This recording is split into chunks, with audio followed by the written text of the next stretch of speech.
Getting a live look right now from our first alert sky vision overlooking Birmingham. We do have a partly sunny sky, so there's some breaks of sun, but generally still some clouds out there. It's 11 o'clock and we're already checking in at 84 degrees in Birmingham, and dew points, which tell us how much moisture is in the air. When they're running high in the 70s, you are definitely feeling that humidity. So make sure you're staying nice and hydrated this afternoon. And we're not even into the afternoon yet, but temperatures are already in the low to mid 80s in some spots. So if we manage not to get any rain around this afternoon, we could see a few hit or miss storms, but it generally looks like the rain coverage will be lower than it looks going into the weekend. So I wouldn't be surprised to see some spots getting into the upper 80s, even with that cloud cover around.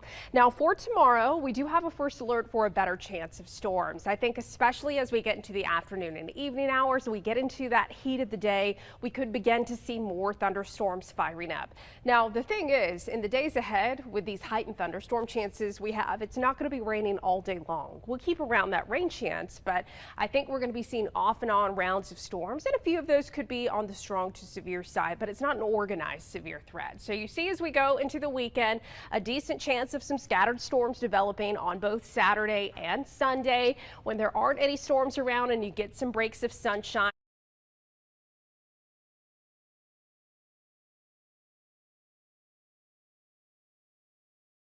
temperatures could easily get into the mid upper 80s. When you factor in the humidity, of course, it could feel hotter than that. So a very seasonable June weekend. Now let's track the storms that we're going to be seeing. And remember, our futurecast models this time of the year, they don't do the best job of depicting exactly where a storm is going to pop up. I always use the analogy, if you're popping a bag of popcorn, can you tell me with 100% confidence which kernel is going to be the next to pop? You can't. And unfortunately, as far along as our weather models have come, they can't do that either, especially when you have those summertime pop-ups. So I think as we get into this afternoon, we could see at least a few storms developing. There's going to be a greater rain chance off to our west, but eventually this complex of storms off to our west that we've been tracking to the west of the Mississippi River Valley, that could move towards us tomorrow. We could see a few storms around tonight, but I think that greatest chance to see some rain as we get to your Friday is going to be during the afternoon and evening hours when we get that heating of the day.